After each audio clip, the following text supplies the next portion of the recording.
I almost said good morning again. Y'all think I'm playing with this? No, it's been one heck of a week. So hey, nobody watches the first 30 seconds anyway. So I'm Mike Asherbrander, the proud and humble leader of the Hounds of Business community, and I've got one of our beloved members, Jen Lynn. So how are you today, my friend? I'm good. I'm so excited to be here. Thank you for having me. And I see that Dr. New, a forever supporter, is out there in the comment section already. She Oh is. wow, Yeah. she must have been sitting there with the button, just clicking, waiting for it to show up. Thanks, Doctor New. Was that what you were doing? Yes, that's what she was doing. It's good that She way. is awesome. Yes, she So, is. hey, last minute you came in to help me out. Um, the lovely Sindal Get Her Done is she's got things to do today, and so we just want to thank her for all her hard work and thank you, Jen Lynn, for stepping in and helping us out. Hey, Rob, happy Wednesday to you, brother. Appreciate it. So, you know, guys, I'm not the best at this kind of stuff, but it, I think most people have already noticed or known that a great friend to not just me but many, and a beloved member of the Hounds. She had wrote in the anthology with Dr. CJ, Jen Lynn, lots of us, and she recently passed away. And we just wanted to take this time because we have some amazing folks uh, that are doing great things in mental health. Right, and she was all about that. She was a very, very inspiring person. So let me put this up here again. I'm kind of flying solo, so it's all right. I've got help, but it takes an army to help me out. So I wanted to make sure that we had some time just to honor the life and memory and work and impact of Jessica Harvey. A great friend of mine. Got to meet her through the anthology. Became quick friends. We had a lot of shared values, and she is extremely inspiring. The things that she has overcome and went through, and she utilized that. It drove her to help other people to go through and dive through their own issues, to be okay, to accept themselves, and all these other things that she has done. One of the most genuine people I've ever met in my life. Zero malice in this lady, and honestly, got to say, life has been better for knowing her, and that we're going to dedicate this show to her because this work lives on through us, through others, these three amazing people we have as guests today. And I just wanted to give everybody a chance just to say, hey, if you have something that you want to share, you don't have to. Uh, but I know she was loved by so many people, Jen Lynn. And I'll start with you. What would you like to say? Because you did a wonderful tribute to her the other day, and you know, uh, just I loved it. So She was just an amazing, beautiful soul. And this is what legacy and impact are all about is, and we kind of talked a little bit about it earlier, but that's being remembered for exactly who you were and what it was that you were about, which just was, God, she just had that light. She was just a light that lit up a room, and every way that she supported and impacted everybody that she came across. And she focused so much of her time on what it was sharing that what she had learned through her own experiences. And when we can live a life in that way and be who it is that we are and be authentic and show up for ourselves and show up for our communities in such beautiful ways, that is what legacy and impact is all about. And it's just such a beautiful honor when we are left on the other side to bring that emotion and that motion and that acknowledgement to a life that was so well and beautifully lived. yeah, you speak from the heart, and that's thank you for that. And yeah, just an amazing individual. Everybody's saying it. I mean, Dr. New, Susanna, absolutely. She was an absolutely beautiful person, amazing friend. And, you know, her work and life and legacy will live on, and it will live on in a great way. And that's what counts to me. So, and hey, thank you for this, Jen Lynn. Um, there's other pictures like I was supposed to send umbrella hats, and all this, but this says it all. My favorite picture right there is the second one. I mean, Yeah. that's just the most like if you had to put everything into words, into a picture, to me, that was it. It is it. It's the picture of 1,000 words, 1,000 smiles. It's just so um, it does encompass her in every way. Hardworking, caring, loving, and just look at the care there. And the fun of we're out here and who even knows what she's shoveling there in the garden, but she's loving it every single minute of it. And you can see that in her body language and just every way that she was. And that's how she showed up in life. That's how she came in, and that's how she showed up. And that's all we can ask of each other and ourselves. Yeah, and this was Tanzania, right? So this is where she was out there, not just helping, folks in need and poverty and in these countries, but autistic children, right? It when you when you're taking on and doing your own thing and you turn around and help someone else with it, I mean, it's just it says it all. So anybody throughout the show, you're welcome to share your memory, share your good times of Jessica, and it was just an honor to know her. And so we're all better for it. So we'll dedicate this show with these fine folks, and honestly, this is about seeking help. This it's about helping each other, and I can't wait to get started. So, um, we all miss her already, but that her spirit will live on, and we'll make dadgum sure of it. So, how about we roll this intro, and I'll figure out how to push these dadgum buttons, and we'll get it going, guys. And I appreciate everyone in the comments. Don't hide the grieving process, you know, and it doesn't make you weak at all to cry. I mean, you don't want to cry over stupid stuff like spilled milk, but this, The most I'll admit it. It's hard not to right now, to be honest, and that's okay because we're human beings, and if you feel, you cry. So, the um, most important thing I think that we can do to honor ourselves is feel our feelings. And this episode is about mental health, and we have a lot of people that are working in fields that this is something that they deal with on a daily basis. And so we have to be able to have the hard discussions. We have to be able to say, hey, I need help. We have to be able to have these conversations because we depend on each other. We need to depend on each other. And that's what makes life beautiful, is when we can depend on each other. And we talk about brotherhood a lot. And I know that that's something that's fixing to be spoke about a lot, because as a paramedic firefighter for 15 years myself, I understand the culture. I understand that brotherhood. And once a brother or sister, you always are. And that is exactly, though, that type of support that we need inside of our businesses, that we need inside of our homes and inside of our communities all the time, to watch over one another, and also to understand that all we can do is what we can do and what we have done, and that the most loving way that we can bring honor to somebody is to keep moving forward, and yeah, while at the same time not leaving anybody behind. So I just also too want to say that I am available, and the deeper seasoning at gmail.com is a place that you can reach out to me. It's a place that I opened for these kinds of conversations and for this kind of support also. So please do reach out. Nobody is alone here. Nobody. no, well said. And again, th- this these folks, firemen. I was a fireman for right about 8 years, and that's my hope of this show, that people, that there's support galore out there. There's a lot of things and resources, but whatever blocks us from getting that, it blocked me. And then when these guests come up, it's my hope that someone will see them and say, hey, they're like me, they experienced what I experienced, and that will open the door for them to go seek that help, to live that full life and make that impact. That's what I'm so honored to be able to do this. And so let's get this show going. And thank you again. I appreciate you so much for your help. Absolutely. All right, Papa's looking for the buttons. All right, there we go. I found it.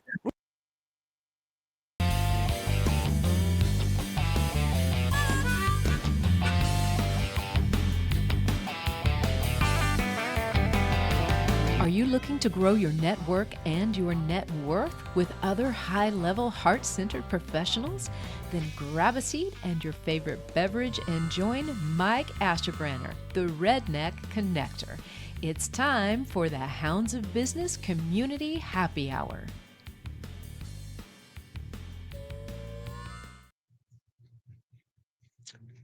All right. Hey, right before we get started, now this is appropriate, right? Lieutenant Colonel, retired U.S. Air Force, J. Scott Heathman, good friend of mine, Hound. Man, this guy's everywhere. Wanted to give him a shout out. Command with Courage, right? Elevating Others, LLC.com. Real deal here. He works with corporates, corporations, departments, EQ, leadership, consulting, and I'll get the word out, coaching. And he has been instrumental in helping me learn and coach through some things. And um, just go check him out. His content is great. He's a great guy, great personality, and he's full of knowledge. And when it comes to somebody with 20 plus years of military experience transitioning into business, man, hey, he could write a book on it. So everybody go out, check out Scott Heathman. He's on LinkedIn. He's also check out his website, scan that QR code.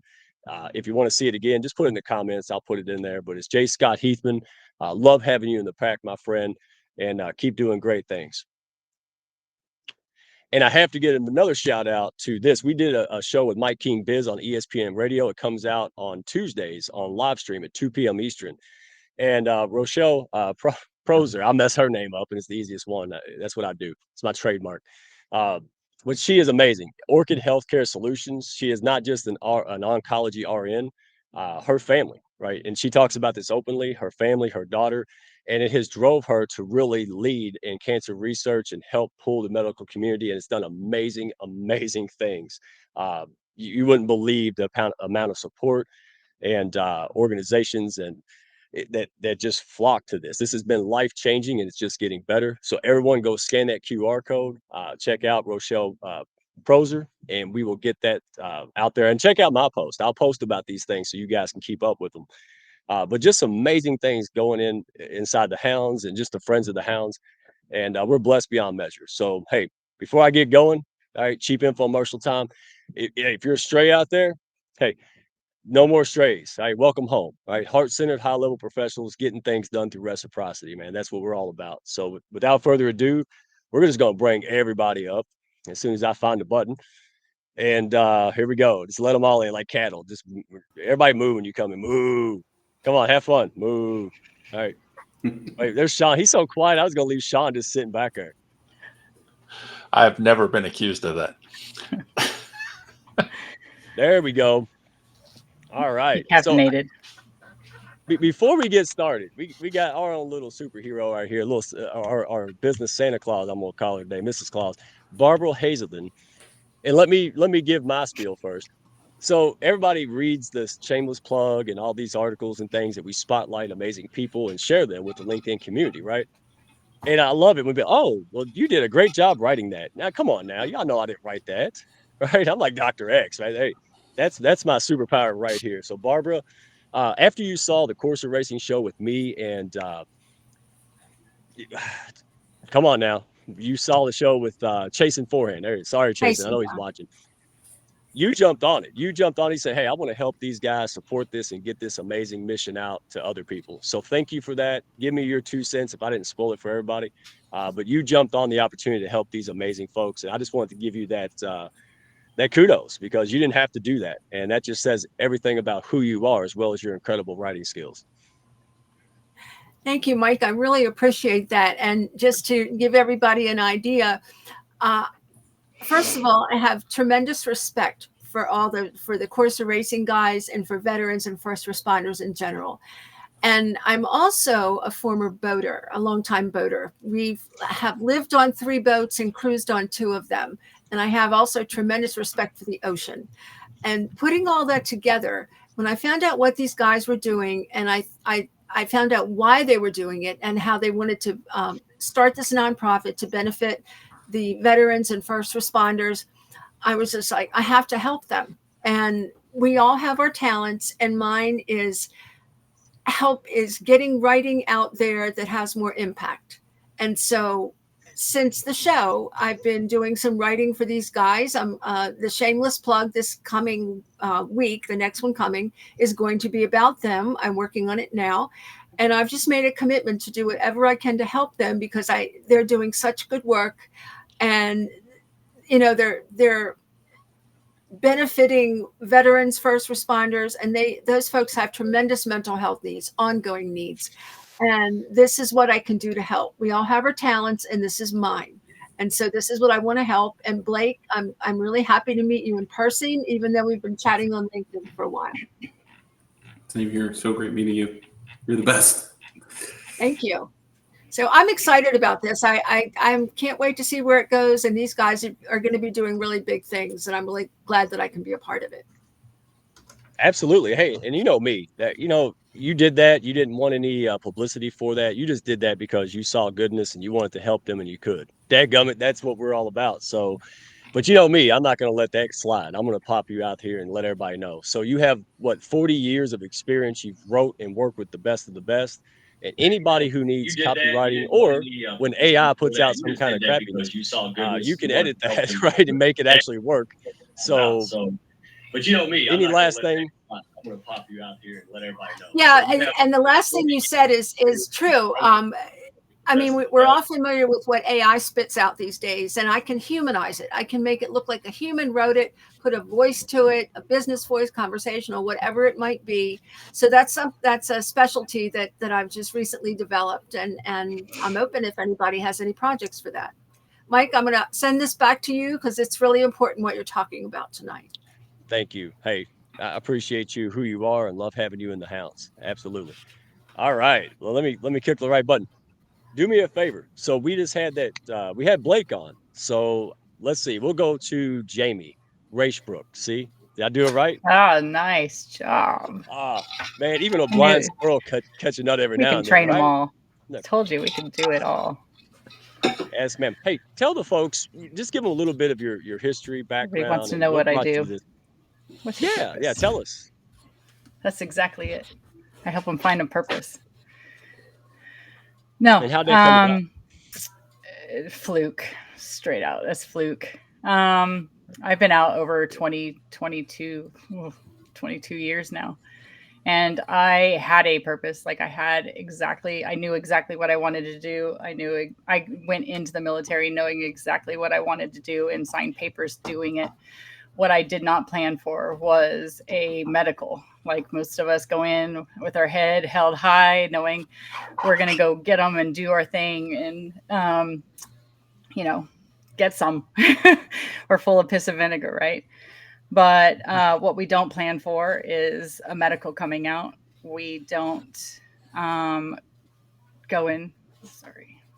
We don't go in with a plan of what comes out afterwards. I mean, we know it's a possibility. We all know it's a possibility. But what we don't plan for is that possibility, especially in our young teens and 20s or whatever when we go in. And 9/11 happened. Like it did to a lot of us. And the year that I had come back to the States, because I was stationed in Japan, I had 23 seizures in 2 days. And after a few months, I had over 100 to 150 seizures within a couple months. What nobody understood, and they still hardly do to this day, is mental health and the grasp that it has on your ability to control your body. Everybody's quick to assign a disability to epilepsy, but they're not quick to understand the gravity that mental health has on that. TBI is obviously kind of starting to get an understanding what happens to mental health. But what I had was two types of seizures. I had a type that was for epilepsy, but I also had something called psychogenic non-epileptic seizures. Well, but that's what they're calling them now, but that's not what they were calling them then. And I had a diagnosis. I had actually proper diagnoses for everything. It was a combination of childhood trauma. I was a firefighter. I was the only female firefighter before I even joined the military. And once I joined the military and 9/11 started, and the combination of not wanting to leave the military, and all things that combine, my body wasn't able to express or communicate emotionally what was going on. So because I had seizures, or maybe not because I had seizures, because a lot of people now, what we're understanding is psychogenic non-epileptic seizures are very capable of taking on a lot of different aspects. I can have migraines, I can have depression, I can have anxiety, I can have illness just in general. What I've now been able to get doctors to kind of get on board. I'm just going to put it nicely. But at the time I was trying to I've been trying to convince doctors how to do it healthfully. And that's kind of where we're at now, is that cusp of where mental health lies and how to get you to understand, or how to get people to understand where we got to take advocacy for ourselves. And I think a lot of things that I've been able to do for myself, and really understand that as much as we've worked out all of our lives, we got to practice how we speak to ourselves, how we practice every single day, getting up and, just taking on a healthy lifestyle. Meditation. I was like, I don't do the thing or whatever. Like, I would just have such a negative connotation on it, when actually it's like just deep breathing in itself is huge. I can have high blood pressures of 140 to 160 over 120 without even thinking twice, when it's actually a huge sign of me coming into a seizure. So that's kind of where I've now gotten this huge capability of really able to understand what is actually medical versus what is actually something that's an ongoing situation from outside resources. Is it a stressful event? Is it grief? Is it family, friends? Somebody pissed me off for the day? Is it ongoing event? Is it something that I'm doing that's kind of just bringing in my energy that I needed to get rid of and have needed to get rid of? Because before I was very, very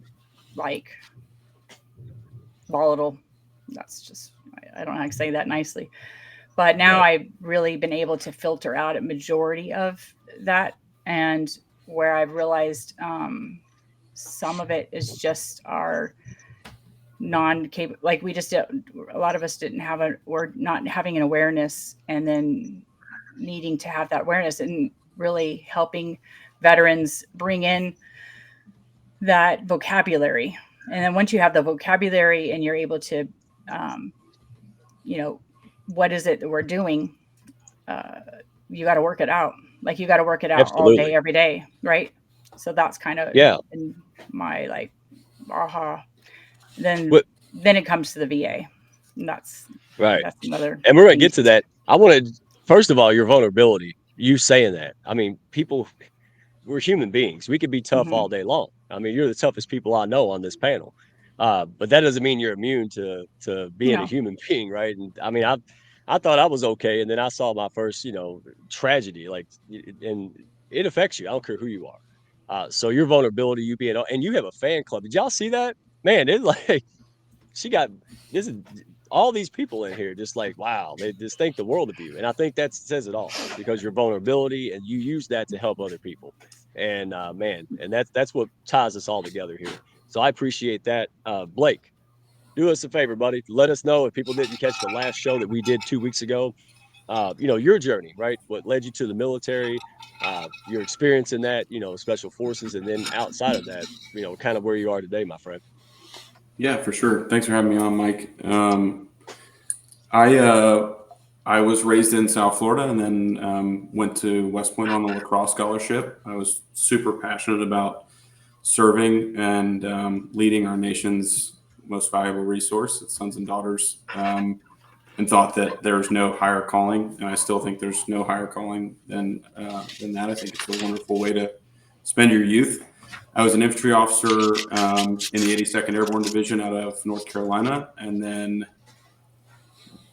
once I finished my time as an infantry officer, I became a special forces officer and focused on the Middle East. So I deployed out of Tennessee and focused on the Middle East for the last 6 years.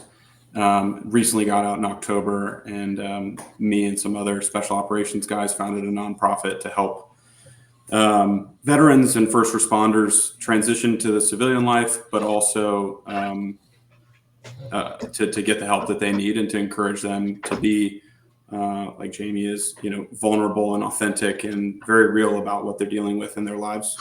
And speaking to what Jen was saying earlier, I want that to be a part of my legacy as well. I want to be somebody who's upfront about the stuff that he's dealt with and encouraging, because I think that's just a great way to use what God has given me. So that's a little bit about me. Yeah, and so you said October, Blake. Is that last October, 23? Yes, sir. Yeah. Oh my gosh, man, that was recent. Wow. Yeah, And yeah, it's been very fresh, very fresh. Okay. You see, and I love this dynamic, right? Jami's been out for quite a while. You've been out like yesterday almost. So I can't wait to unpack this discussion. And let's go to Shawn. All right, Shawn, man, you talk way too much, brother. I'll tell you what. This is the most I'll ever hear you talk. I just want to point out that Blake and I have had the exact same look on our face the whole time. I just have the old first sergeant haircut still. Yeah, he kept the haircut after the military, right? I've had the same haircut since I was 16, man. My hair grows straight up. I look like a chia pet. I was going to say, you can shave it now or change it up. I know. You can, after about 3 weeks, I cut it right back to the way it is. All right, whatever floats your boat, brother. It's the same thing to you. Your transition, what led you there, where you're at now. Yeah, floor is yours, man. So I went to college a couple of years before I joined the military, and I guarantee that Blake's college experience and mine were a little bit different. I was president of my fraternity and had a little bit of fun while I was there. But I joined after 9/11. I felt like I needed to do something different. My dad was career Navy. I grew up around the military. Didn't have anything against the military, just was going to try a different path, and ultimately decided to join the military after 9/11. And, and I knew if I made it to 10 years, I was doing 20. And then I just retired last year in June. So very shortly before Blake did. But I mean, it's one of those things where I felt I needed to do something more than what I was doing. And so, I made that jump, and something the wife and I talked about because we were married before the military as well. And so we made the most of it and did everything we could while we were in the military, and wound up in the military intelligence field.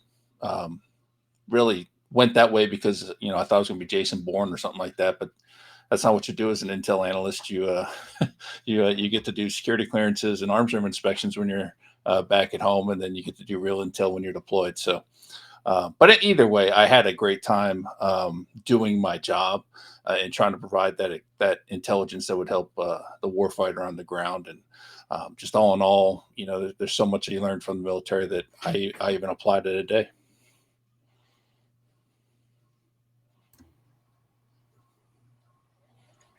I didn't do that. I did not hit that mute button. Yeah, nobody's going to believe that. But some guy, Blake did it. Let's blame Blake, man. Nobody believe I did. All right. So here's one of the things I hear, this common theme, right? 9/11. And I joined the fire service after, right in 1999. So 9/11 hit 2 years after me. And I think half of the fire departments all around left for New York. And of course, you know what happened, right? We had like 5 alarm fires hit with 2 trucks left. And I got to do it. So I see this as a common theme. So Jami, if you don't mind, how did your experience as a medic and nurse in Japan during 9/11, did that impact your perspective on the military service? Impact my perspective? No, I mean, when we're in Japan, when we get stationed in Japan, we're actually packed, ready to go when we get stationed there. And we actually train constantly to leave. Like we know going in that this is a possibility because we're their military. So this was never like not a thing. What changed was 9/11, and what changed my position as a medic was actually that I end up going and working with the cops because Japanese no longer are able to protect our base. So I stopped being a medic and actually started becoming security forces. But it never changed my perspective. It just actually changed the urgency of we're going to leave and we're going to leave. Like as soon as we knew like stuff was happening, we knew it could be like tomorrow. But when it happened, I was within the 6 months of going back to the States, and I did not want to go back to the States. And I think what we didn't understand, or what I did not understand, is that I was not going to go. Even though inside my body said I'm going, like this isn't an option. So I think that part of me not being able to go when I've been doing nothing but training and working side by side with everybody is what happened. And that's what changed my perspective when it came to the military. At what we didn't comprehend or understand, and to this day I still really have a hard time discussing it, was what we didn't understand or have the capability of understanding was when we have to leave who we've been training with for so long. There's that thing called survivor's guilt, and 2 months into me coming back stateside, I had seizures. So this is the part where the grief part we've never really understood, because you feel like you failed it. Because as a medic, you're supposed to be saving lives, and I wasn't there to save them or help. And then you feel like there's this, the more you're not doing your job or you're not performing. And that's been nothing but my job and I wasn't ready for this question. You're not there to be a part of your team, or you're not, you're just not capable, I guess. I mean, it's not true. And I know it's not true, but at the same time, you got to set yourself up to be able to communicate that. And when you're not able to communicate that to your brain and your body, when your emotions don't comprehend it, and I didn't have the capability of having those emotions, I think that's where we don't transition our veterans. And this is where I understand now transitioning veterans is vital. Like it's literally so vital to be able to train us one direction, but we don't train us to come back and understand what those emotions are. And this is where mental health has completely taken us by storm, is coming out of that training. And when we're no longer useful, especially when we have a medical situation, we're just literally getting discarded. And then civilian sectors pretty much have to take us on and have to deal with us. And that's kind of what happened with me. I just got followed. I literally got followed by my first shirt out the gate to get rid of me. But no longer did they just get rid of me. They tried to dishonorably discharge me. And this is where moral injury is coming into play right now, by a lot of military. And it's not that I'm going to badmouth the military, because I think there's a lot of good and there's a lot of people who had a lot of good service. But with me personally, I think when I did nothing but try my best, my very best to really do good by military, but it wasn't that I got the support I needed when I came out. And so that's where the long haul came in to transition to get into the VA and get the medical support that I needed, especially when it came to mental health. So that's where that transition into getting the services and getting the medical to transfer onto the VA side. The mental health is what I've been fighting for. The other part, they comprehend epilepsy, but the mental health is what I appealed. Right. And that's what took the 12 years of appealing the mental health. And I fought until I won. Like it wasn't a if, it was when, and I wasn't going to drop it, and almost to my dismay. Yeah. Wow. Yeah. Again, we're human beings, right? You do a difficult job, and it's, I want people to see that, because we have military, thank you for your service, but what goes on behind the scenes is oftentimes you can't comprehend it, right? The fire service, EMTs, I mean, all of us, you see things and you deal with things. And then, in the 90s, it was just now starting to become, more mental health conscious. Like I remember the first time, it blew my shit away, to be honest. The first time we ordered some cheeseburgers, right? Because we were on the interstate, bad accident. And I was like, where's the tomatoes? They're like, well, we don't have tomatoes. I said, why not? Like, because it's red.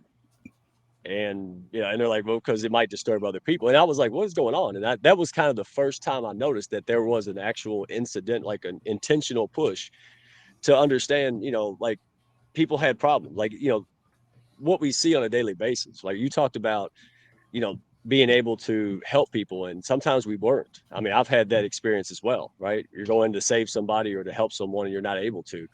And those things compound, they do stack up.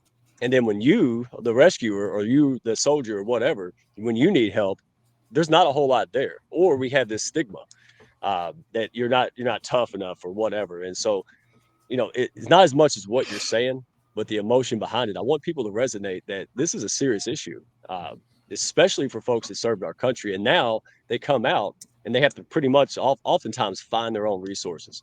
And that's why we're doing this show, so people don't feel like they're daggum by themselves, where they don't feel like they're by the, they're hopeless or whatever. There's advocates here, and you're living that. So thank you for sharing that. I know this is but we need to have deep discussion. We can't be just, people need to know that hey, this is not okay. People who serve our country, good people, they need to be taken care of, and there's resources out there. And if they don't believe, it's you guys, right? You guys have lived this. So again, it goes back to the hope that someone sees this and says, you know what, I do need some help. I'm going to reach out, because if you guys can do it, right, they can do it. And that's my perspective. That's why I'm proud to host this. So anybody got anything to add on this? Because I don't want to, floor is your guys. I mean, Shawn, let me go to you. What inspired you to create SOS, the Vet S.O.S podcast and your organization, man? So one of my mentors, Trevor Houston from the Who You Know Network, was the one who really pushed me to start the podcast. It wasn't something I ever planned on doing, but at the time I was doing a lot of LinkedIn videos and things like that. And so he really pushed me to try this. So, we got to talking and figured out that, there's over 40,000 veteran support organizations now, over 45,000 and growing. And the government doesn't tell you really about any of them. So we decided that we would take this on to try to educate the veteran population, veteran service members and spouses, about the various transition related organizations that are out there to help them, including the mental health piece. We've had the co-founder of 988 come on, and she did a great testament to not only her life, but also, the services they provide. We've had a couple of psychoanalysts come on and talk about, the work they're doing with PTS. And, so we've been able to reach out and find these resources, not just the common ones that everybody knows, but also additional ones. We've been doing it for over 2 years. We got over 100 episodes out, and we've just been blessed with a plethora of guests that want to come on and tell their story, talk about their organization and what they're trying to do to help our veteran community. And that led us this year to starting an educational resource spotlight to focus on the educational programs run on college campuses and then other ones that also support education, as well as the veteran entrepreneur spotlight to highlight those veteran entrepreneurs and veteran spouse entrepreneurs out there, so that people can learn, how to become an entrepreneur better, because the entrepreneurship and the education piece are both big parts of the transition. And ultimately, this whole experience over the last 2 years is leading us to start a nonprofit that'll focus on capturing every veteran and veteran spouse's transition story, so that we can create this sortable database that will hopefully help people by showing them they're not alone and that other people have gone through the exact thing they're going through. Because that's the number one thing we've heard, is that I thought I was alone. So hopefully we can really make an impact on that mental health aspect through the nonprofit. Yeah, I love that too. I mean, because it's kind of blows my mind that, you come out of the military, right? You got all these skills, you have loyalty, you have courage, you have all these soft and hard skills, and they're not plugging into corporations. It's mind blowing, right? It's just insane. And I love what you're doing to help them start their own businesses, right? Like, hell, if nobody's smart enough to hire me, I'll just start my own, right? Like, I love that. I'm serious. And because I mean, we see it, like, these different coffee shops and these different things, and people love it. They love this, and I love what you could do to help arm that, to give them the skills and tools they need to transition to start their own business, because they have what it takes, right? They're tough as nails. Right? When shit gets hard, they're not going to just bail out, right? They're going to fight forward, and all they need is the resources. So, man, I love what you're doing with that. And man, when is the podcast? Is it a set time every week? So every Tuesday at 7, the Transition Podcast comes out, starting in September. Wednesdays will be the Entrepreneur Spotlight, and Thursdays will be the Educational Spotlight. So we'll have three nights of content every week. Awesome. Yeah. And we put that in the Hounds too. I mean, we want to go out and support that. I mean, you guys are doing some amazing things. And this is what I mean, plug into this stuff, bring people with you. Other people want to support these kind of things. So, Blake, let me go to you, man, because when I found out you guys were jumping in a boat and paddling from Hawaii to the coast, I said, wow, I can't even drive that far, man. What was it? Like, how many miles? So let me go ahead and make sure folks get this. What inspired you? I mean, because you could have done a million things, right? There's a million opportunities, but what was it about Corsa racing after leaving the military that really got you going? Yeah, man. So I got out in October, but my last deployment ended in July. So I had a pretty quick turn. I had a pretty quick turn from the last deployment. I came out of the last deployment pretty banged up. I was just like in a place, I want to be super transparent here and use this as an opportunity to do that. I was in a place where I was just like very angry at everybody and didn't really have a lot of empathy or compassion for people. I would see people that maybe didn't look like me or have the same thought processes that I did. And I just had very little patience and was super terse. I just had a lot of anger in my heart. And that started to kind of build and manifest in ways where I didn't have the relationship that I wanted to have with my now fiance. Was just absolutely deteriorating after us being together for a long time, like totally coming apart. My relationship with my siblings and my family, I wasn't present in, I wasn't willing to engage and have the conversations in. And my life was just like falling apart. And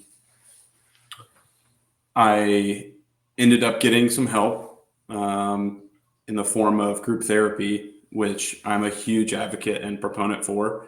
And through the course of attending that therapy and doing all of that work, because it was work, I learned to like love people and have compassion and see the value in other people that I had totally lost. Like I had just completely lost that. And I saw at the same time that a lot of my peers weren't doing the work and they weren't addressing certain things. Right. So something that kind of came in front of mind was for me was when a lot of us, we joined the military, we're 18 years old or whatever, maybe we're really young, and the military is go, go, go all the time. And there's always the next step and there's always the next task, the next school, the next deployment. And so you really don't have a lot of time to reflect. And you're going like 100 miles an hour. And when you step away from the military, you realize that like, hey, I didn't really address some of the trauma stuff that happened to me when I was 16. I didn't address some of the stuff that happened to me when I was 15. I didn't address the things that happened to me on that deployment, and because I was just always going, and the wheels start to come off. And I'm so fortunate that I had people in my life that encouraged me to like, hey, you need to talk about some of these things. You need to get this stuff out and you need to learn. And at the same time, I'm seeing some of my peers who are getting out of the military really struggling. like really, really struggling. Some of them still are like very much struggling. I've known a few people that have taken their lives. Pete, the other co-founder of Corsa Racing, I think he's at like 8 people have taken their lives in the last 2 years in his community or in his life. So that's where I really realized, like, okay, this is a huge problem.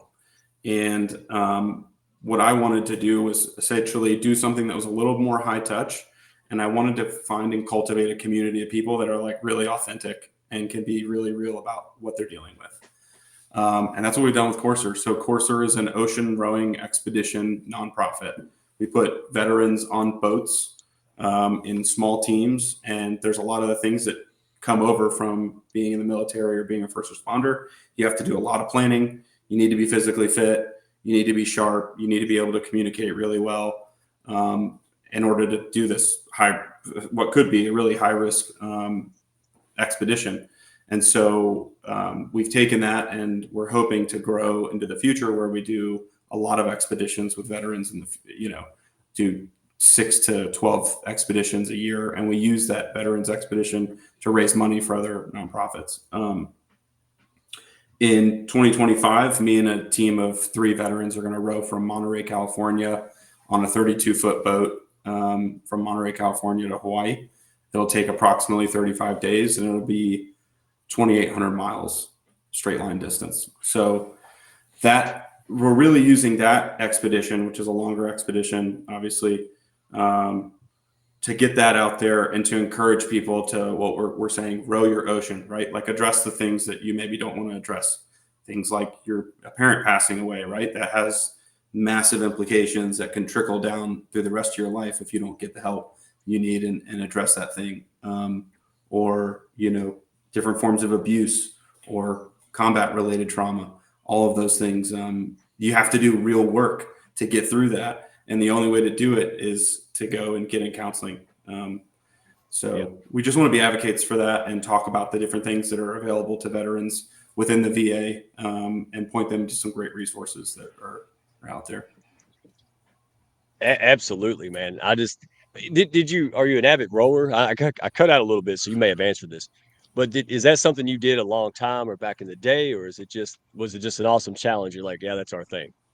No, I think I've run a few ultra marathons, so I'm kind of used to like longer, more endurance based events. And the cool thing about rowing is it's accessible, right? Like pretty much anyone can row. Even people who have some pretty strong disabilities, the visually impaired, they can row. I don't know about that one. I think I'm going to leave that one for you guys.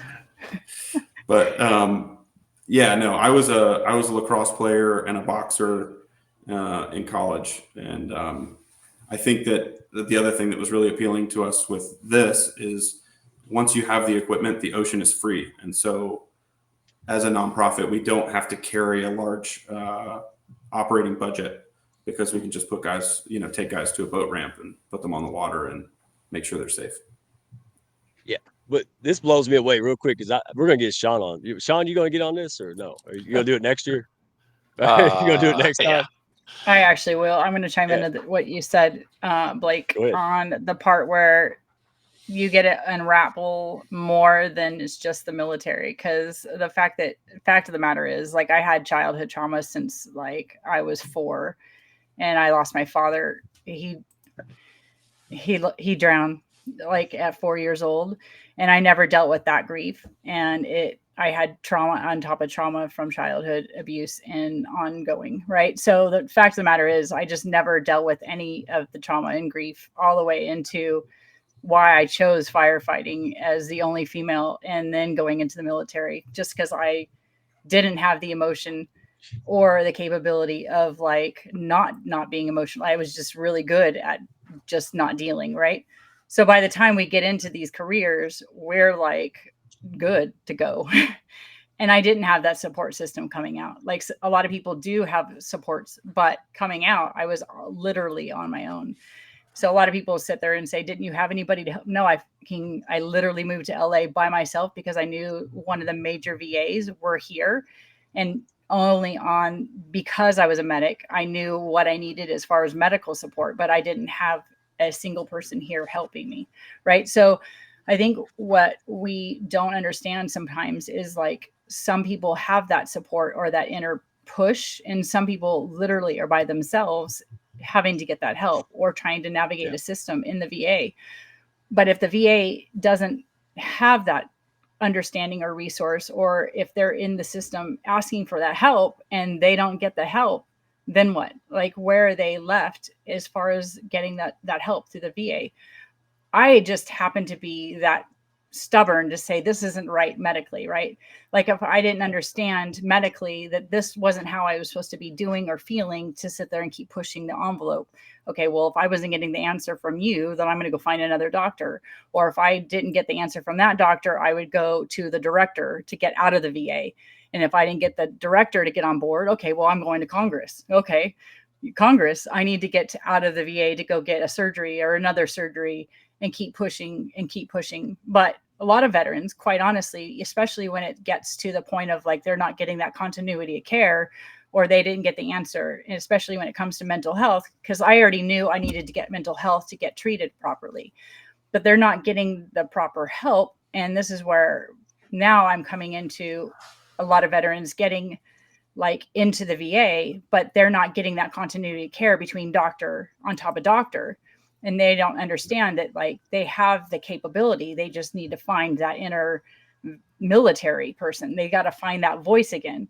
Somewhere along the line, they just stop. They don't know how to find that beast again, right? Like the one who got us to join in the first place. They got to find that inner voice, that inner beast that says like, no, you can speak up for yourself. There's no reason why you can't. We don't have to just shut down because somebody told us we're broken or that you can't. But essentially something happens along the way that says we're no good anymore, we're broken, you got to stop trying. But essentially that's the opposite, the polar opposite. Just because we're by ourselves or whatever, you actually got to fight 10 times harder because we don't have that support system, or because you don't have everybody rooting for you all in a team, right? So that's kind of where you got to get, like on fire. Yeah, let me bring this, because you brought up some great points. So my dad, he served in Nam, right? And he was transportation unit, and he does, he's not wealthy or anything. He's a regular guy, worked a job, he retired, and he was talking about some stuff. I said, "Hey, Dad," I said, "Man, go to VA." I was like, you served the country. They're there. They got the resources. And he was just stubborn, man. He's like, I'll be fine. I was like, no, it's there for you, And so on that note, there are resources available. There are things, healthcare, mental health, and there's a slew of them. But what are some of the things you can identify with? What are some of, what keeps people from seeking help? What is it? Sometimes is it pride? Is it just not knowing, awareness? Like, what are some things that you can say, that you can experience? Because this drove you guys to do what you do. Yeah, I was very fortunate. I definitely want to speak to this. So I was very fortunate that I've got a family that's incredibly supportive, praise the Lord. And they, they're very much encouraging me to take care of my stuff. Something that's been made very apparent to me since I've gotten out of the military. I have a dear friend who has seen a lot of combat, and there's a lot of people who don't give themselves enough credit for the things they've overcome in their life, right? And there's a lot of people out there, I keep running into them, where they keep saying, "Oh, well, I don't know that I need to see a doctor to talk about this stuff. It wasn't that big a deal. X, Y, and Z happened to me. That happens to people all the time." I've got one dear friend who, hey, my dad walked out when I was 2, and my mom passed away when I was 18. I assumed all the responsibilities that she had when I was 18 years old. And then I immediately joined the military to get away from the pressure. And now I'm having a really hard time being in an intimate relationship. And I'm like, dude, all of these things are completely connected, and you need to work through all this stuff, right? Like that, just because you think it's normal for somebody's parent to pass away, and you think it's normal for somebody, to be walked out on as a child, doesn't make it okay, and doesn't make you have an incredible experience that you have to overcome. And one of the things that I've learned from this whole thing is whenever you get shook by trauma in your life, whatever it is, you're just basically dumping all of these bins of how you thought the world existed out on the floor. And if you don't reorganize that paper, you're lost, man. You're lost, and you're missing out on opportunities to be a better version of yourself as a father or a wife or a husband or whatever it is, leader in your community. So I think that's a huge part, Mike, is that people make excuses for themselves and say, other people have been through stuff like this and they get along just fine. And it's like, that's not necessarily the case. Hey, thank you for saying that, because I've been there. It sounds harsh, but I mean, my self-talk, I'm not judging anybody. It was a victim mentality. And what you're describing is like, hey, you're not, but we feel that way. You get lost in the weeds, and especially when you deal with trauma, death, these kind of things, it's really, really weighs on you. And it's kind of like saying, well, why don't you save yourself from drowning? I mean, it really is. If there wasn't people in my life, I could have went a different direction. Right. And I think that's what's so important is you guys are all here to say, hey, there's nothing wrong with you. You're not broken. You're human, right? You just you need help. You need to work through. You need encouragement, and that's important, because the way I see it is this: there's all kind of resources and people and things out there, but they don't speak the language. You do, right? And you'll hear me say that. Me and Jamie was talking about that earlier, right? Like I said, sometimes I'll say something like, hey, what's the most manly thing to do, right? Hold it in, kick a stray cat on the way home, and be an asshole to your family, or dive in and do the hard work, right? Because we all know, and we're not preaching. We've been there. I buried my head in the sand like an ostrich from some of those trauma and those things that I've seen. But then I'm like, hey, this is not a way to live. Quality of life. I'm alive and I'm not living, right? And I think that's what I hear you guys kind of saying is, hey, there's a difference between just being alive, but hey, living life, making something happen. And this is what I love about you. Y'all just regular people. You just regular people. And you said somebody's got to do something. And wasn't nobody there, so you guys started doing something. And that's what I mean. And back to Shawn real quick.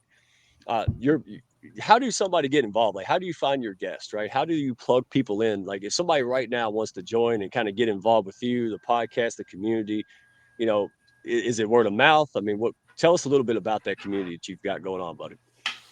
It actually all started because I was able to do like 26 different transition programs. So like I was blessed to have a lot of time, and granted, I'll be the first to admit that's overkill. You don't need to do that many. But many of those people were my first set of guests because I met them through their program. So it really started with word of mouth, talking to people, learning about new resources, working the connections.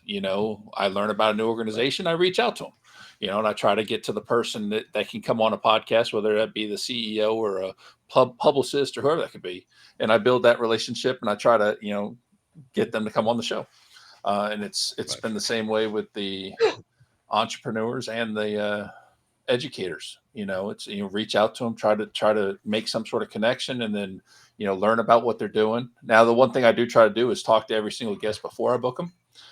Just to verify some things, and do a little like pre-screening, if you will, and, make sure everything's a good fit and everything's lined up. And, I've been blessed to just have some amazing people come on the show and talk about some amazing services that they're offering to our community. Yeah. Just showing up. I mean, it's like Field of Dreams, man. Y'all just built it and people came, right? Like to me, it doesn't, it's not something that you want to get the visibility out. And this is the whole point of this, right? We want to make sure people are aware of, but it doesn't take a lot of marketing effort to say, hey, there's good people doing great things, right? Yeah. I didn't need a flyer. I just said, hey, look at this. We're going to promote this. We're going to make sure people get this because people matter. And that's the biggest thing. I keep saying it like a redneck parrot. There's nothing wrong with you. That's not wrong with any other human being on earth. You're just human. And I'm telling you, if it wasn't for people to surround me and help me out, and people I know, we've talked about this before, backstage, Blake, it's some of the toughest men I know just couldn't handle the pressure. I mean, it's tremendous pressure, right? And you don't have to do it alone. And that's what I mean. Even if, well, I don't have this or I can't find that. Hey, you got support here. If maybe we'll create something, right? And that's what the attitude. I love this attitude of getting it done. And again, this is why it blows my shit away that people hire military veterans like left and right. I was like, man, soft skills mean everything. So real quick, while I got you on up front, was it a challenge to transition for you, Shawn, military service to civilian life and then nonprofit, because I led a nonprofit. Wow, man, people don't get it, man. It's a different animal. So, Yeah. how was that trend? Was it very much difficult? Did you have a lot of skill set that transferred? Did you have to learn a lot of new things? How was it? So the transition piece for me really wasn't that hard because I joined at 28. I was already, out of college in the civilian sector doing regular work. So it was just sort of remembering some of the old things. And now, granted, there's still some things that you learn in the military become day-to-day things that you have to tone back a little bit, when you go back to the civilian sector. Like you can't go down and yell at somebody in their office because they're late to the meeting that you had scheduled. You have to be a little bit more professional than that. But the transition itself to me wasn't that difficult because I was very aggressive, and I went after what I knew I wanted. Um, as I start to make this transition into nonprofit stuff, I've done some nonprofit worked with the Boy Scouts of America, worked with a couple other nonprofits. I've been learning a little bit along the way. There's all kinds of classes and education you can partake in, free services out there to help you, learn different skills. So, been trying to pick up as much as I can. That way, as we launch this nonprofit, we really can do it the right way and not rush to failure. I'm going to point Love out it. the difference between mine and his is the fact that like we both kind of had a plan going in, but my plan got veered off in a different direction, which a lot of military do. And the fact that he like pre-planned going out, and what we're realizing between transitioning is the fact that transition takes like a huge plan coming out. It's not like what everybody's kind of getting told is that TAP is going to set you up for success coming out. Like you've got to really like look into your resources way ahead of time. And we're not saying way ahead of time, like the general, like 6 months or even a year. It's really taking like 18 months to 2 years minimum to like really understand your resources. Cause there's so many now. There wasn't any of those when I got out. And what you really have to understand is what's available. The VA is not going to be able to do your resourcing, right? What you really need to understand is what your plan is going to be and how you're going to execute your plan going out. And what Shawn did like so beautifully is have his plan already executed before he was coming out. So like where he was able to transition it and understand it and like know what he was going to go into and like really verbalize it, right? He went right into it with grace and like go into smoothly because he had a purpose already going in. Whereas like somebody like me, my plan, my purpose and what was going to happen completely got derailed. So what happened when I came out, what I realized for the longest time, I kept going and looking in a rear view mirror. And when I'm going into a rear view mirror going, I'm going to go back to nursing. I'm going to go back to nursing because that was my plan. And that was like always been my plan. It was the more I kept trying to look in that rearview mirror and go backwards, which a lot of veterans do and stay in for so long, is they keep revisiting that story. And when they're revisiting that story is like, I was this, I was that, I was this. And when they physically can't do that anymore, and it becomes this mental breakdown. Like after a while, we just want to revisit what I couldn't do or can't do or whatever. And that keeps telling us that story instead of like, okay, now how are we going to flip that script and say, what can you do with the skills you have? And, or even if like I had a set of skills for nursing, right? I had that capability, but when medical completely takes you out and you have to retrain it and you're feeling like, whoa, how am I going to go back to school? Or like everything is off. You're feeling now we got to find a new purpose. Like that's going to take some work, right? Like that's really you're going to have to dig in deep here when we've never really even been asked, what do you want? Like, why do you want it? Right? Like that takes pen and paper and you literally got to write down what do you want. Like nobody asked us that. We don't know what the hell we want. Like we knew, but at the same time, like now when I've worked with veterans like one-on-one and they're in crisis, but they don't know what it is they want. Well, I want a job. They just want a job, but they don't know what it is. And you can't even find them a recruiter at that point. It's hard to find you a recruiter if you don't even know how to verbalize what it is you're wanting. So that's when it comes to like some serious work is getting them to like really comprehend what it is and why they want it. That's the part, the transition between his and I's is it's so valid that they need to start that work way early before transition. Well, see, and that's what you do, right? So they're like, well, what does Jami do? Well, you go out there and help other organizations and places that can Right, but plug in, advocate. I gotta know what you. I can't do that. You gotta do that. But I Right. help them like get to that point. Yeah. Right. You kind of guide them and say, hey, if you have this issue, these organizations or this people or and also you advocate Send for them to VA. Shawn. Yeah, He's send them got to, the yeah, resources. Yeah, he's the man. or that expensive ass rowboat, right? That we need to get that money raised for, man. We're gonna buy about 2 or 3 of them. Yeah, I've So had too many shoulder surgeries for that rowing, son. Shoulder surgery. but you have the Or else grit I'd be for in it, that though. boat in a minute. Yep. Oh, I know it. And I wouldn't be in the boat with you because I wouldn't outlast you, and I would have to feel bad about that. So I Oh, know you where got I it. You got stand. those little skinny arms. Yeah, I'd have You to be out work there. out for a couple of years. I had to get Jami strong before I went. All right. So let me ask you, let's wrap up on this one because Hounds appreciate you guys, showing up, supporting across the board, a lot of new folks. And, I love to see the outpour of support for you guys because you're good people. You're people, right? And you served, and people just don't get what that toll takes on you physically and mentally. It really does wear you down. So when you see, when you tell military, first responders, hey, thank you for your service and sacrifice, that really goes a long way because it absolutely is. And I appreciate what you guys do. So here's the last question. Any final words, advice, or call to action for you, your organization? This is the time to not be shy. Let folks know how they can plug in. If they can donate money, time, advocate, visibility, all the above. Let them know that. So Blake, we'll go to you, buddy. What folks are struggling out there? How can they plug in to get support? And also, how can they come in to be a part of Corsa Racer? And when is it? Yeah, so Corsa Racing is based out of Charleston, South Carolina. So right now we're kind of targeting people in the southeast to get them out on the boat, just because it's kind of a light lift. We're really interested in finding corporate sponsorships and donations are very much appreciated.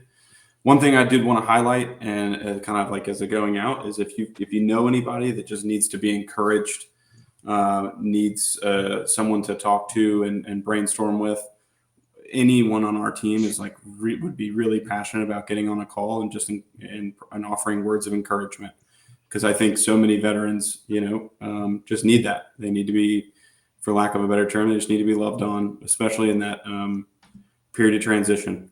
And I think marrying what I do with what Jami does, with what Shawn does, should be a great offering, And then the other thing I'll say is there's so many resources, and I'm sure Shawn's really sharp on this stuff as well. There's so many resources for going back to school now. We're very, very fortunate as opposed to when Jami got out.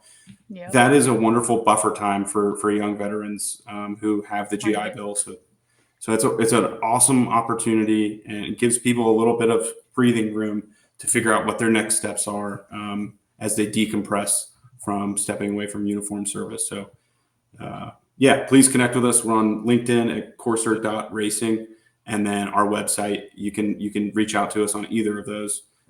If you have anybody that you think would benefit from talking to us, we'd love to help. And is it next summer, right? June? It'll be next June. Yes, sir. Yep. Okay. Next June. Weather dependent. And late June, early July. So these boats, the equipment, all that stuff. We talked about it last show. So guys, go on my profile, check out that last show. It's really fun. I mean, really wild. So what is your goal? Like, what is your monetary goal, and how can folks go? Is it just the website, and how much do you need to get the equipment, boats? You don't want the veterans paying anything, right? So we need to get them out there. We need to get them positioned, supplied, ready for the show. What's this cost? Yeah. Right now we're kind of shooting for the $150,000 mark. We've raised a fair amount of money, but any dollar helps. We also have a store that's on our website where we've partnered with an artist out of Virginia, wonderful guy, and we're rolling out these shirt designs. And some of the shirt designs are all the different ways we could die at sea. They're like cartoon versions of that. They're really cool. So if you get a chance to check those out, please do. Absolutely. yeah, everybody go do that. Check out his website. Sign up for it. We'll be promoting this throughout the year for the Hounds of Business. And man, just again, you're not some expert. You didn't go to school for nonprofit. You're just people that are like, hey, somebody's got to do some shit about this, and we're going to do it. So I don't know. I know the pack. I know how they think. I know who they are. And man, like I said, Barbara, hey, she was just the leader of the pack there, right? She's the CJ, best. Dr. Constance Leland. All right, she's coming in with TV shows, and I mean, wow. So hey, it's not just money. $10, man, that's $10.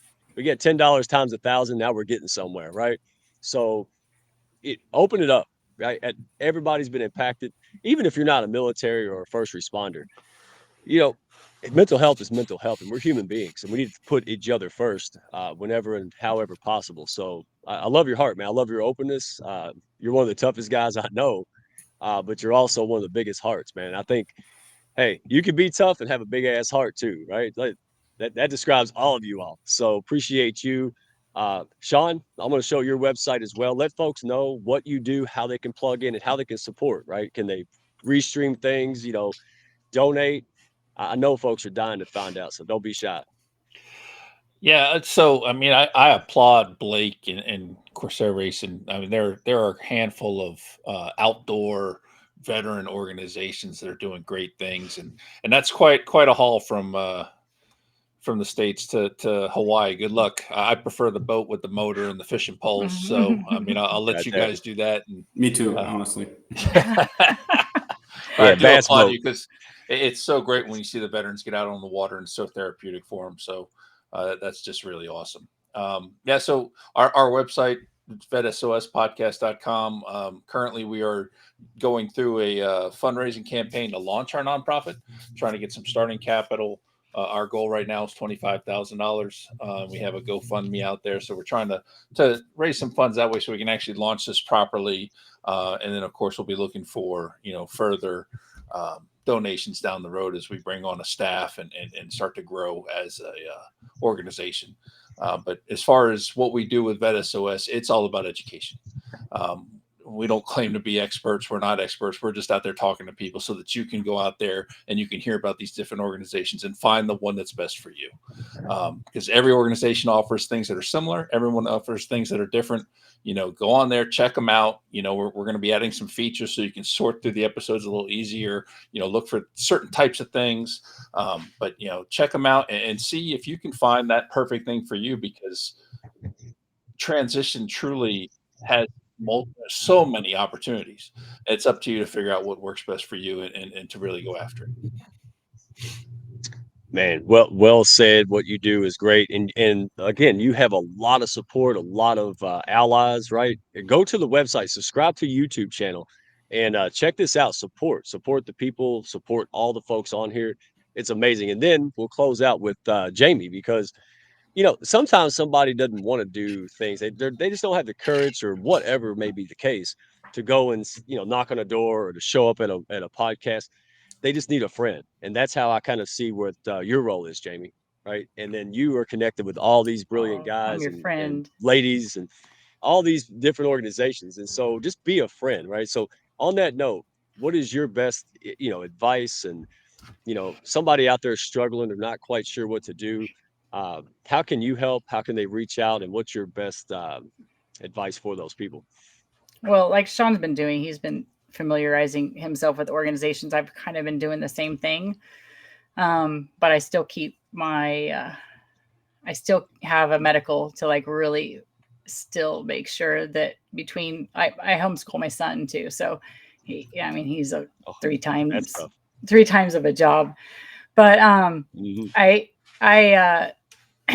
working on a project behind scenes right now, and it's going to come to light in a few, I'm not sure when actually, but it's kind of more focused because now that I really understand transitioning, and I think there's going to be a point where it's going to be very pinnacle for transitioning veterans to have a place to go, a center of sorts. And that's kind of where my heart has been focused on.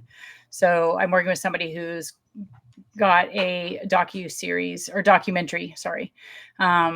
who's been focused on bringing that to light and bringing awareness to events, to bring all your nonprofits into one center location for all the veterans and all the military to say, this is where you guys need to be and this is where you guys need to go.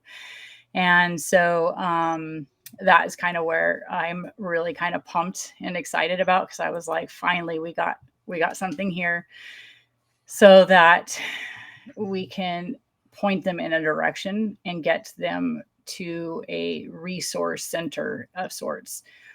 They've kind of already been started in a few different areas. And so that's kind of where I'm going to start putting a lot of my effort into focusing on now. Everything that we've been all focused on in different directions, I want to have them all in one area and one center and get this party started on getting help, like early, often, however often, doesn't matter, no time frame. If they want to go in while they're active, they can. If they want to go in when they're transitioned, they can.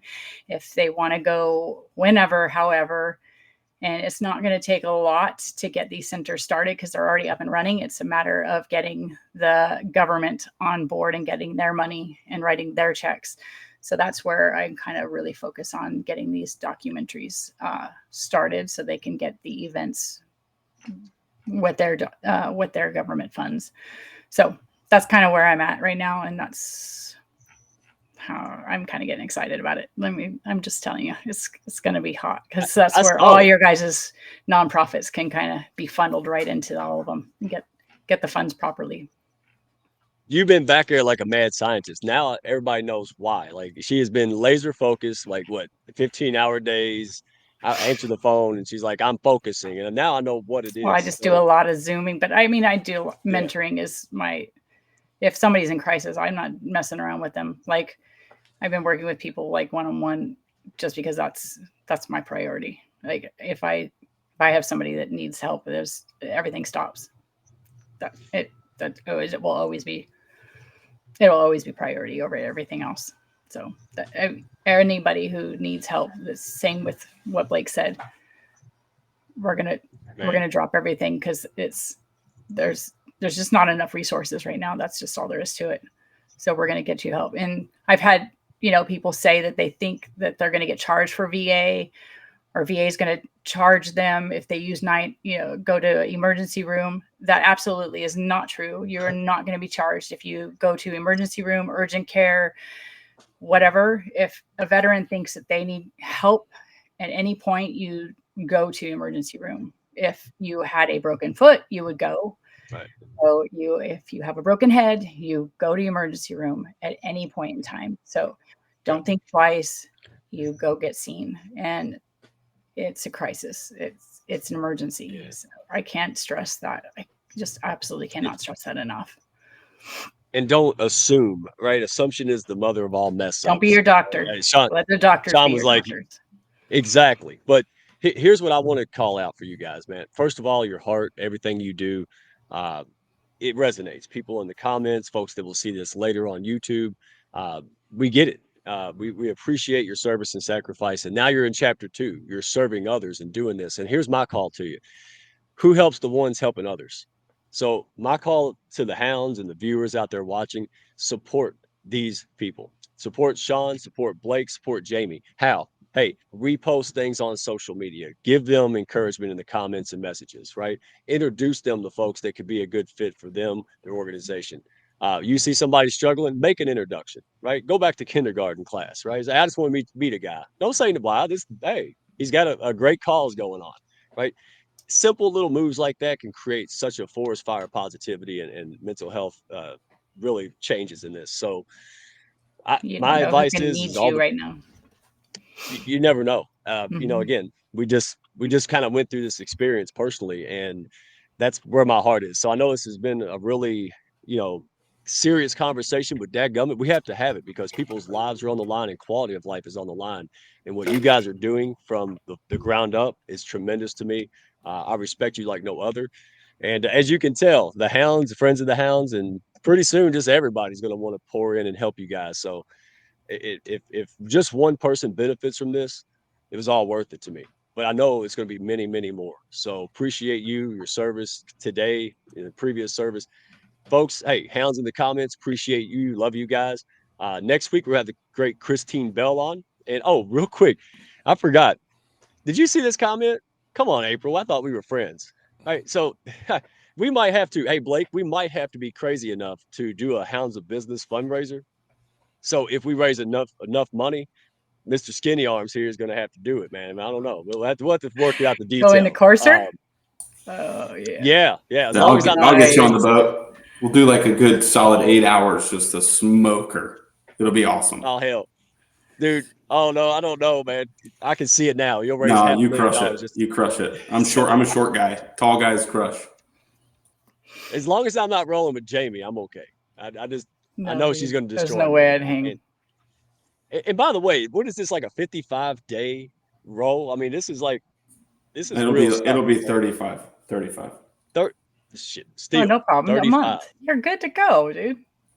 Mhm. in the ocean. No Oh, sweet problem. Man, yeah, that's dedication. Y'all So are gonna hey, you guys, smell so good. Mm. I'll roll with Shawn. You see those arms, man? It's like the Hulk reborn over there. You dude. ain't gonna see I'll me roll. rowing. give me a Right. motor and let's go. I can see it now. Hey, roll faster, redneck, or I'll throw you off. That'll happen for 35 days. Hell, we'll make it there in 70 days with just me rolling. Shawn, we don't want to do that. So, all right, guys, appreciate you having some fun, but it's a serious issue. Plug in, help these people doing life-changing things, guys. So I tell you what, we'll see you on the next one, and we will keep you posted on our profile, Hounds of Business, YouTube. We're going to keep this going for the whole year, and because advocacy is not just a day or a month, it's the whole damn year. So let's get it going, guys. Appreciate Absolutely. you. Love you guys. Have a great one. Thank y'all for stopping by. Be sure to follow, share, and like, and send me a message if you had fun today. Y'all come back now.